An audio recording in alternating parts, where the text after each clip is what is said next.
Hi, I'm Jen. I'm an independent stylist and fashion blogger, and some may say I'm a bit of a shopaholic. And although I do have a lot in my wardrobe, there are 3 pieces I'm going to show you in this video that I wear, style, and recommend the most. The most popular piece and probably the backbone of everyone's wardrobe all year long is a good pair of slimming jeans.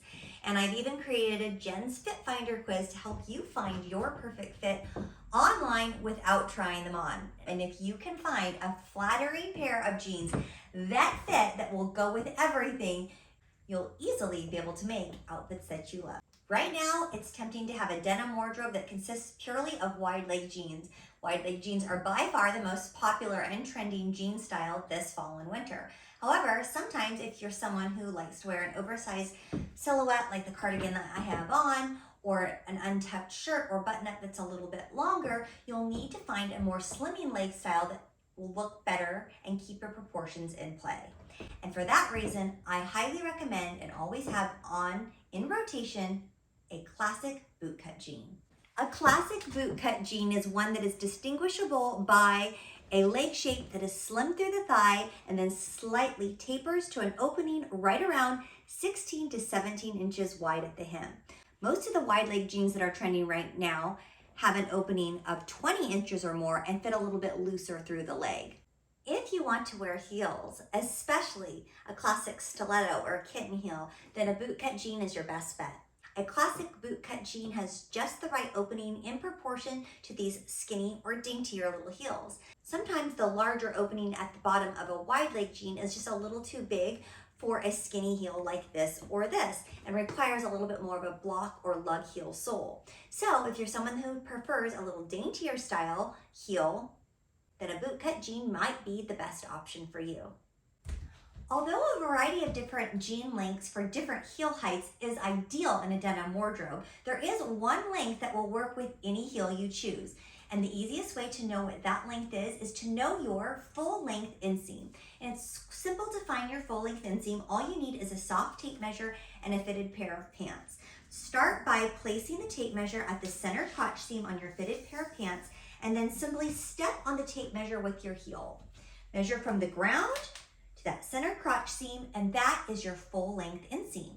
Next, take the measurement of your lowest heel height.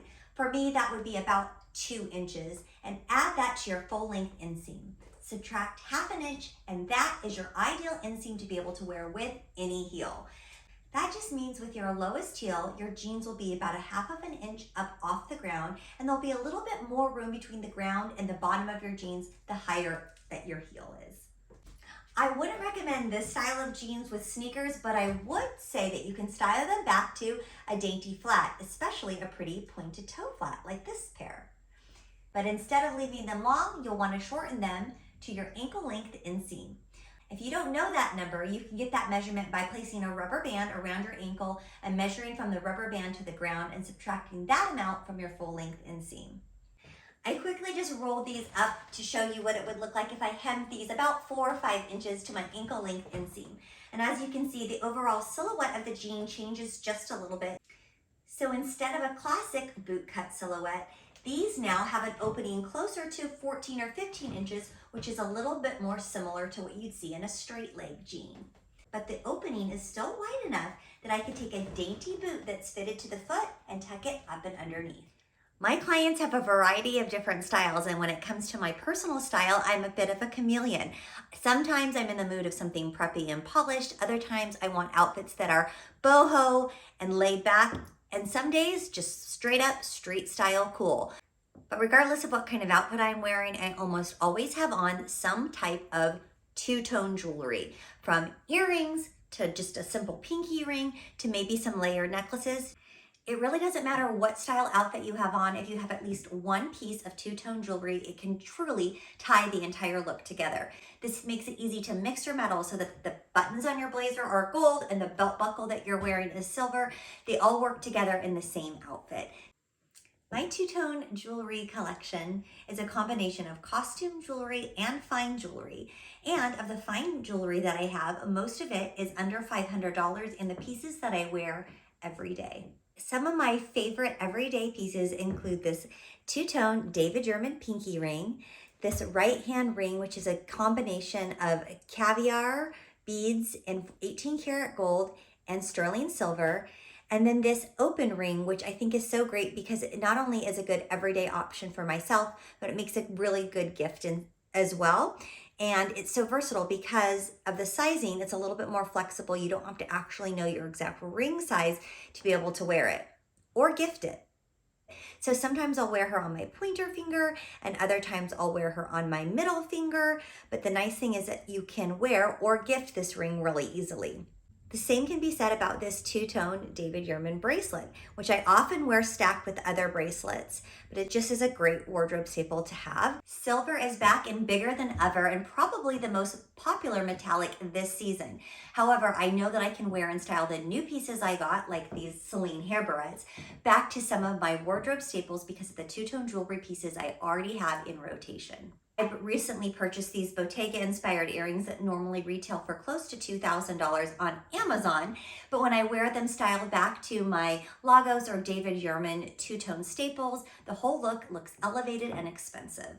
One of my favorite two-tone investment pieces is this long Lagos chain that's made of sterling silver caviar beads. What's great about this piece is that you can slide a pendant onto the end of it, but it's also long enough to stack or layer it with other pieces or pendants. You can have one of the strands sit where a choker would and then stagger a pendant here in the middle, or you can even out the loops if you want to so that they can play well with whatever other pieces that you're wearing. This is another cool piece, which I first shared with you in my street style capsule wardrobe last fall. That street style capsule wardrobe included just a few pieces that mixed and matched to make over 72 outfits.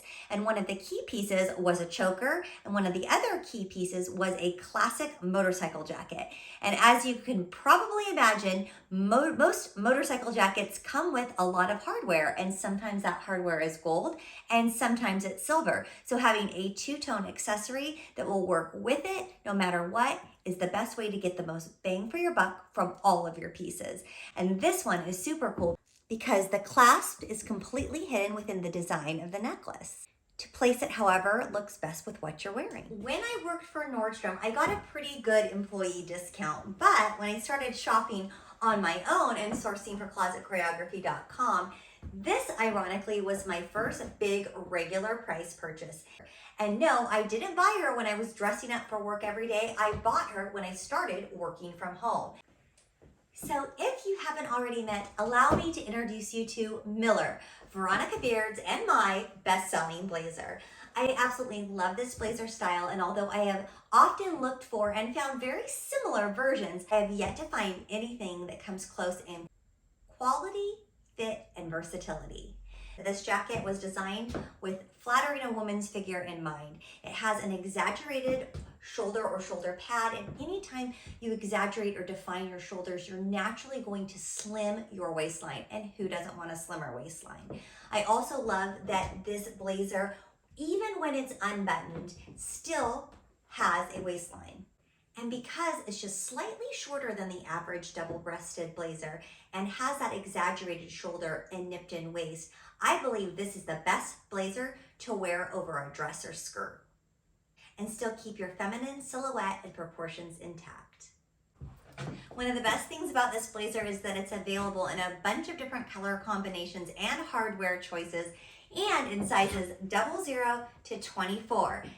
And although you can buy a matching pant, which is sold separately to make it into a suit, it's one of the easiest blazer styles to dress down. And that's because of its hidden feature, which is the zippers that it has on the inside that allow you to change out these different dicky collars, which from a distance appear as if you're wearing a lightweight layer like a hoodie, a cable knit sweater, or even a jean jacket underneath your blazer, but without bulking it up. They're so simple to use. All you have to do is set one inside the collar, which there's 3 buttons in the back to do so, and then you zip it in on the sides. But wait, there's more. Not a fan of a double-breasted blazer or just want to mix things up? you can actually style this iconic double-breasted blazer as a single-breasted blazer by just buttoning back the lapels on the jacket. The way this jacket was designed, it's easy to do. It may require just a little bit of steaming once you're done, but all you have to do is fold the lapel back on itself, covering up the buttons on the top row and making this look like a one-button blazer with a deep stance down below. Guess what? That same hack works for shortening your sleeves too. So if you have petite arms, you don't want to pay to have this functional button sleeve altered, all you have to do is unbutton the first few buttons, fold them over and button them on themselves to create a shortened or 3/4 length sleeve that's more appropriate in proportion to you, or just shows off some of that fun jewelry. Shop your closet or use the links below to add these closet essentials to your wardrobe today. Subscribe to my channel for more and follow me on Instagram and also closetchoreography.com, where I'm always looking for the best high-low mix of brands to bring you a creative mix of closet essentials that you can use to recreate capsule wardrobes and outfits you love each and every day.